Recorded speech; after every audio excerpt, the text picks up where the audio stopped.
एक बार गौतम बुद्ध अपने धर्म प्रचार के लिए वैशाली नगरी से गुजर रहे थे और उसी दौरान तभी बुद्ध ने देखा कि कुछ सैनिक एक लड़की का पीछा करते हुए दौड़ रहे हैं और वह डरी सहमी लड़की एक कुएं के पास जाकर खड़ी हो गई। वह काफी हाँफ रही थी और प्यासी भी लग रही थी और इतने में ही वह सैनिक उसका पीछा करते हुए वहां पहुंच गए थे और तभी बुद्ध ने हाथ उठाकर उन सैनिकों को रुकने का इशारा किया। फिर बुद्ध ने उस लड़की से बोला कि वह कुएं से पानी निकाले और स्वयं पिए और मुझे भी पिलाए। गौतम बुद्ध की बात सुनकर वह लड़की हाँफते हुए बोली, महाराज, मैं एक अछूत कन्या हूँ और मेरे हाथ से निकाले जाने पर इस कुएं का पानी अछूत हो जाएगा। फिर बुद्ध बोले कि पुत्री, बहुत जोर से प्यास लगी है, तुम पहले पानी पिलाओ। और इतने में स्वयं वैशाली के राजा भी वहां आ पहुंचे।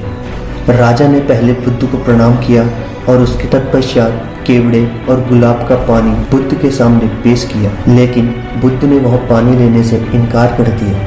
बुद्ध ने एक बार फिर लड़की से अपनी बात दोहराई। इस बार लड़की ने साहस बटोरकर उस कुएं से पानी निकाला, स्वयं भी पिया और गौतम बुद्ध को भी पिलाया।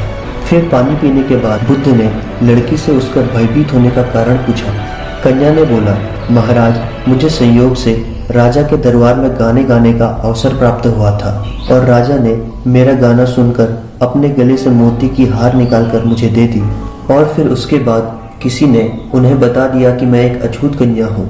फिर राजा ने अपने सैनिकों को आदेश दिया कि इस लड़की को कैद खाने में डाल दिया जाए। मैं बड़ी मुश्किल से अपनी जान बचाकर निकली ही थी कि यहाँ आकर आप मिलिए। यह बात को सुनकर बुद्ध ने राजा को बोला कि राजन, मेरी बात को आप यह ध्यान से सुन लें। किसी व्यक्ति की पहचान उसकी धर्म या जाति से नहीं होती, बल्कि उसके गुणों से होती है।